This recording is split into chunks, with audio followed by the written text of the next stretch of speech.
그때 아비멜렉과 그 군대장관 비골이 아브라함에게 말하여 이르되 내가 무슨 일을 하든지 하나님이 너와 함께 계시도다. 그런즉 너는 나와 내 아들과 내 손자에게 거짓되이 행하지 아니하기를 이제 여기서 하나님을 가리켜 내게 맹세하라. 내가 내게 후대한 대로 너도 나와 내가 머무는 이 땅에서 행하여 보이라. 아브라함이 이르되 내가 맹세하리라 하고 아비멜렉의 종들이 아브라함의 우물을 빼앗은 일에 관하여 아브라함이 아비멜렉을 책망하매 아비멜렉이 이르되 누가 그리하였는지 내가 알지 못하노라. 너도 내게 알리지 아니하였고 나도 듣지 못하였더니 오늘에야 들었노라. 아브라함이 양과 소를 가져다가 아비멜렉에게 주고 두 사람이 서로 언약을 세우니라. 아브라함이 7 암양 새끼를 따로 놓으니 아비멜렉이 아브라함에게 이르되 이 7 암양 새끼를 따로 놓으면 어찌미냐. 아브라함이 이르되 너는 내 손에서 이 암양 새끼 7을 받아 내가 이 우물판 증거를 삼으라 하고 두 사람이 거기서 서로 맹세하였으므로 그것을 부엘세바라 이름하였더라. 그들이 부엘세바에서 언약을 세우며 아비멜렉과 그 군대장관 비골은 따라 블레셋 사람의 땅으로 돌아갔고 아브라함은 부엘세바에 에셀나무를 심고 거기서 영원하신 여호와의 이름을 불렀으며 그가 블레셋 사람의 땅에서 여러 날을 지냈더라. 여러분, 우리가 또 여러분 각자가 하나님 앞에서 나는 어떤 존재인가, 또 무엇을 위해서 살고 어디를 향해서 지금 우리가 가고 있는가, 이런 것들 한번 생각해 보셨습니까? 오늘 본문을 통해서 우리가 아브라함을 보면서 이것을 다시 한번 살피면 좋겠어요. 내 존재, 내 사명, 무언가 다시 한번 더 우리가 확인하는 시간이 되기를 바랍니다. 먼저 첫 번째, 우리는 복의 근원입니다. 복의 근원. 22절에서 24절을 보면 군대장관과 함께 아비멜렉 그랄 왕이 아브라함을 찾아오는 장면이 나옵니다. 여러분, 혹시 주위 사람들이 여러분과 친해지려고 찾아온 적이 있는지 한번 생각을 한번 해보시면 좋을 것 같아요. 하나님이 아브라함과 함께 계셔서 불가능한 상황에서도 계속 아브라함에게 복을 베푸시는 모습을 이 그랄 왕 아비멜렉은 봤어요. 자기에게 꿈으로까지 나타나셔서 아브라함에게 복을 주시고 지키시는 모습도 직접 경험하기도 했어요. 이런 것들을 계속 보고 경험하면서 이 왕은 아브라함을 보고 찾아옵니다. 왜? 하나님이 함께 하시는 아브라함과 내가 약속을 맺어야, 맹세를 맺어야 나도 복 받겠구나, 이거를 깨닫게 된 거예요. 그래서 아브라함을 통해서 하나님의 복을 받고 싶어서 오늘 아브라함에게 찾아와서 맹세를 하자, 약조를 하자, 이렇게 요청을 하는 거예요. 공식적인 거예요. 군대장관 신하까지 거느리고 가서 공식 요청을 해서 너와 우리나라가 약조를 맺자, 서로 선대하는 걸로, 대적하지 않는 걸로 약조를 맺자. 부러웠던 거예요. 쉽게 말하면 이 아비멜렉 왕은 아브라함을 하나님이 계속 복 주시고 지키시고 강성케 하는 모습을 보면서 나도 저렇게 복 받고 싶다. 그러려면 아브라함하고 내가 같이 뭔가 이렇게 좀 좋게 연결이 돼야 되겠다. 그래서 약조를 맺으러 온 거예요. 쉽게 말하면 평화협정을 맺기 위해서 찾아온 거예요. 우리는 이미 아브라함 같이 예수 그리스도 안에서 하나님이 함께 하시는 복을 받은 사람들이 이 그리스도인들, 저와 여러분들이에요. 한마디로 그냥 복덩어리다 라고 표현할 수 있는 거예요. 따라서 누구든지 우리하고 마음을 같이 하면 우리와 똑같은 복을 받을 수 있는 거예요.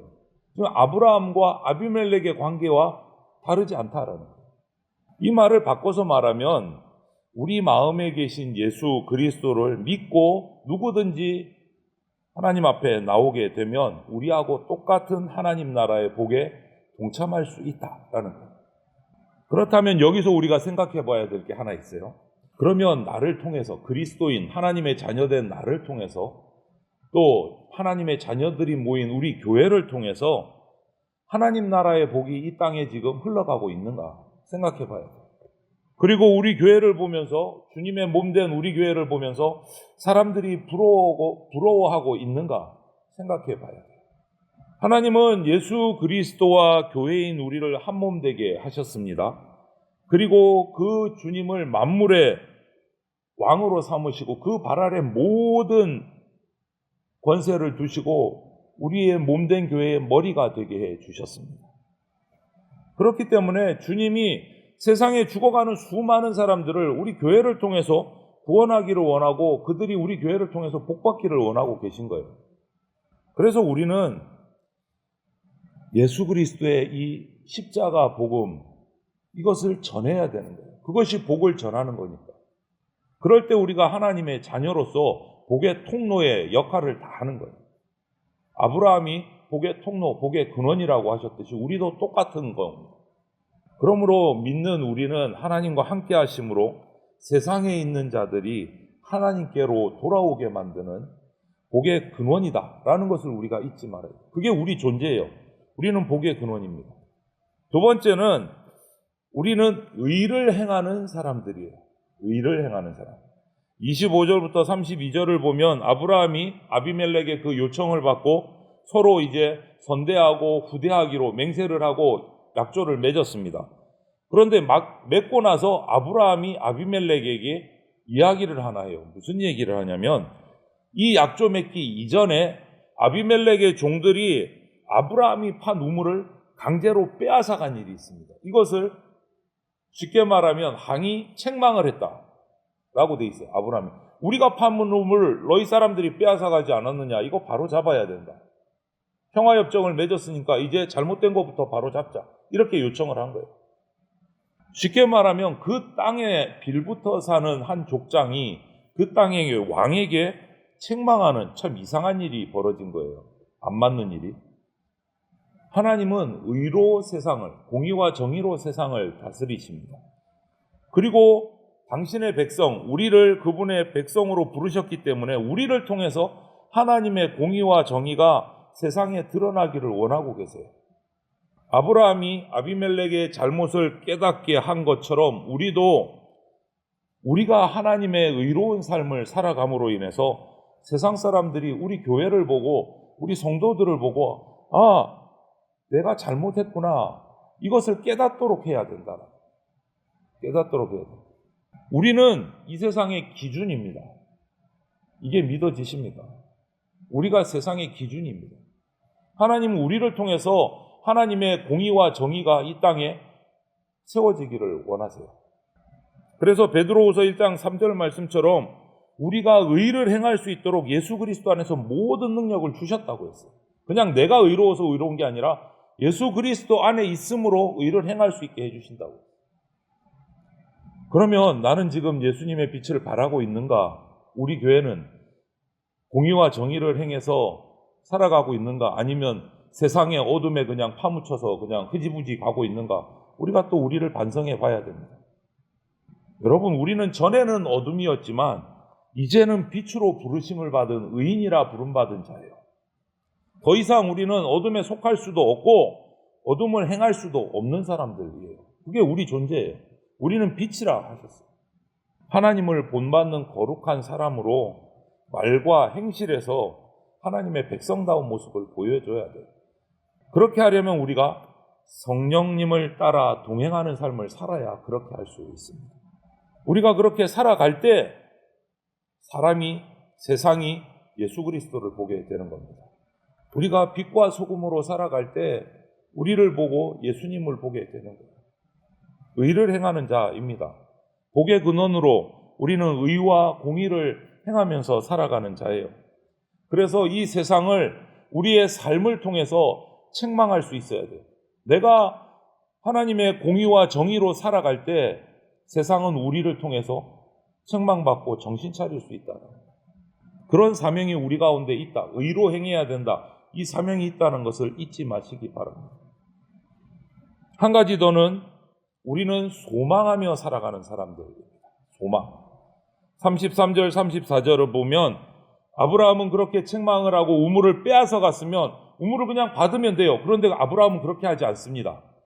아비멜렉에게 암양을 갖고 값을 치르고 우물을 되찾아옵니다. 이거는 참 이상하죠. 자신들이 파고 뺏겼는데 그것을 값을 치르고 찾아와요. 우물을. 그리고 브엘세바 그곳에 에셀나무를 심고 하나님의 이름을 부릅니다. 예배를 했다는 거예요. 예배했다.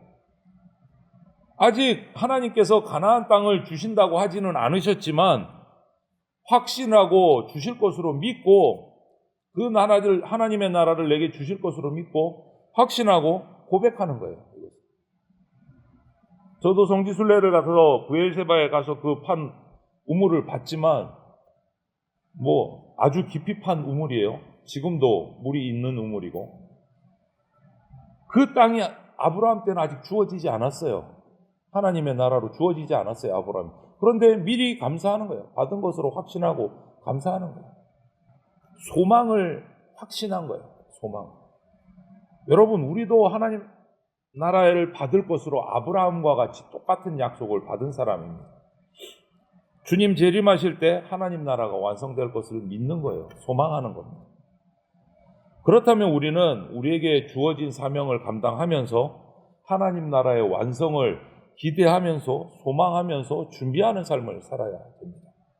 아브라함은 그것을 브엘세바에 에셀나무를 심는 것으로, 하나님께 그곳에서 예배하는 것으로 시작했어요. 소망이에요. 아직 주어지지 않았지만. 우리는 이미 예수 그리스도 안에서 하나님의 약속을 받은 사람들입니다. 그렇다면 저와 여러분은요, 하나님 나라의 완성을 기대하면서 살아가야 돼요. 한번 오늘 이 말씀 아브라함의 모습을 보면서 내 삶을 한번 살펴보십시오. 나는 하나님 나라의 완성을 소망하면서 살아가고 있는가? 그냥 삶에 바빠서 지쳐서 그거 생각할 틈 없고 하루하루 그냥 먹고 사는데 바쁘게 살아가고 있지는 않은가? 아니면 세상의 성공, 세상의 복에 더 기대면서 살고는 있지 않은가? 한번 점검해 봐야 됩니다. 내 생각을, 내 삶을. 여러분, 우리가 하나님께서 베풀어 주신 그 구원을 당연하게 생각하면서 살아간다면 우리는요, 세상에 관심이 더 갑니다.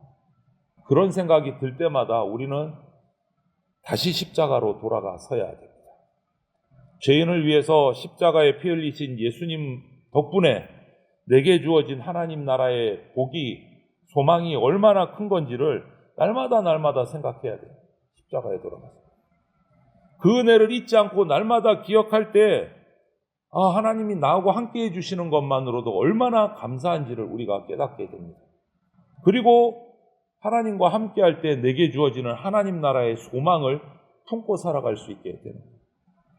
여러분, 우리는 복의 근원으로 의의 삶을 살면서 영원히 살아계신 하나님이 이루실 그분의 나라의 완성을 소망하면서 살아가야 되는 존재입니다. 이 하루도 저와 여러분들이 하나님이 약속하신 하나님 나라의 완성을 소망하면서 주님 다시 오시기를, 마라나타 주 예수여 오시옵소서, 이 소망을 가지고 하나님 나라의 복의 근원으로 우리에게 주어진 사명을, 빛과 소금의 사명을 감당하면서 이 하루를 우리가 살아갈 수 있게 되기를 주님의 이름으로 축원을 드립니다. 아멘.